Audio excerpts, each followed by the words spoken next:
America's founding fathers, one of the most eclectic groups of individuals ever brought together in a common cause.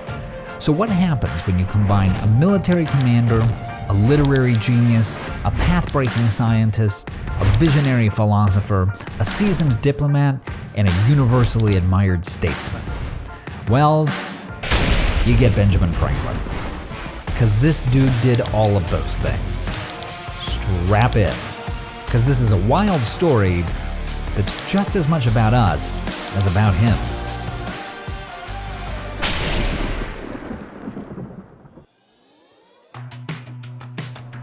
It's a real testimony to America's obsession with our founding fathers that nearly 250 years later, we're still fixated on these guys.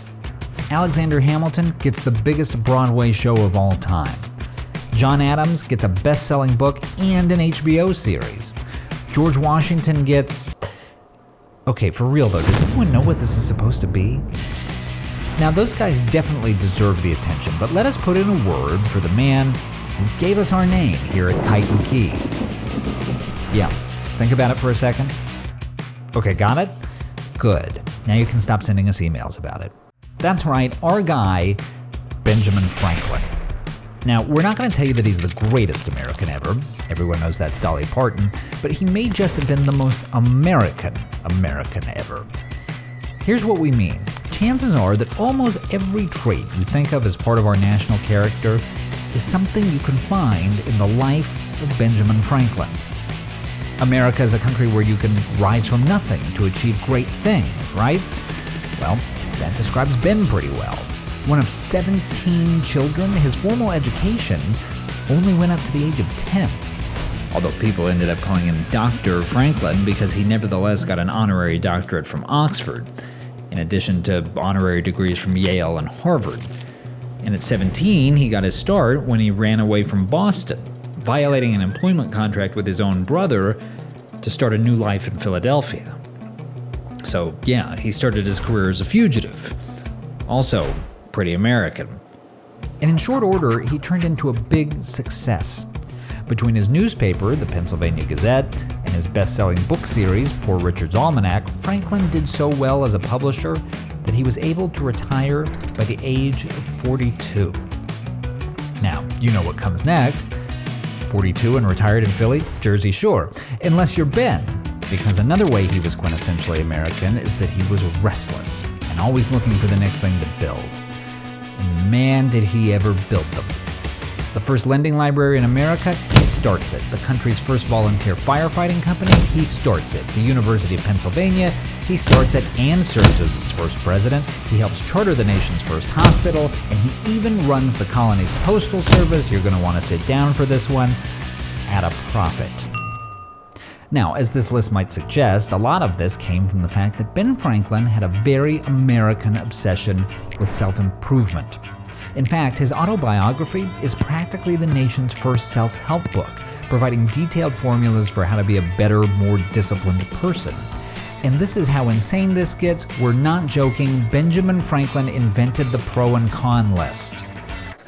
Like to see Alexander Hamilton do that. And it was this fascination with testing out all his options that also made Franklin one of the great scientific thinkers of his day. You already know about the kite and the key, more on that in a minute, and you might know that he invented bifocals, the Franklin stove, and the lightning rod. But did you know that he also was one of the first proponents of inoculations against disease, the first person to chart the Gulf Stream, and even one of the first to identify what we now know as the placebo effect? I mean, it's impressive and borderline annoying.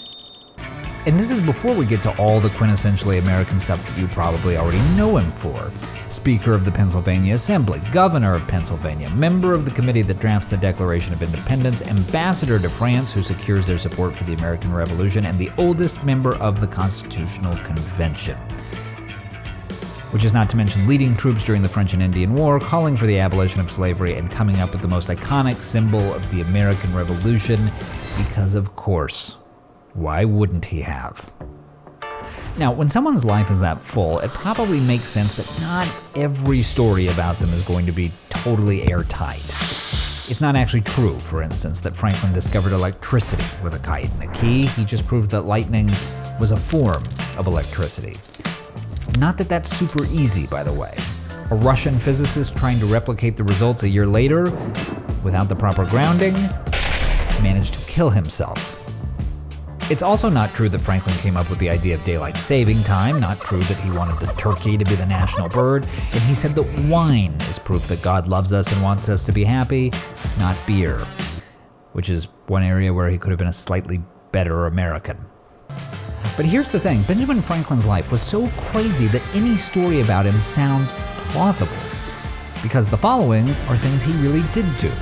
He did electrocute turkeys because he thought it made the meat more tender. He did introduce tofu to Americans, and he did leave money in his will for the cities of Boston and Philadelphia on the condition they couldn't use it for 200 years. That's right, he was giving millions of dollars to charity in the 1990s.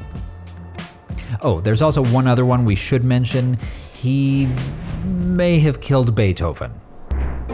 Franklin invented the harmonica, a musical instrument played by applying wet fingers to glass, and Beethoven had one, and it turns out that a lot of them were made with significant amounts of lead, and it turns out Beethoven probably had lead poisoning, but look, it's not very likely, and honestly, if anyone had ever done enough to work off that debt.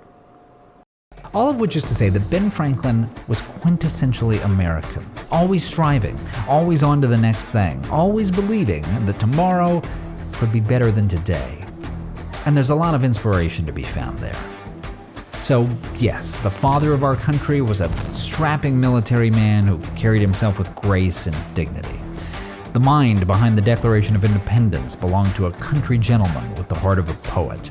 But the real seeds of our national character go back to a fat dude with a mullet who just kind of did a little bit of everything, which is about as American as it gets. God, is this a great country or what?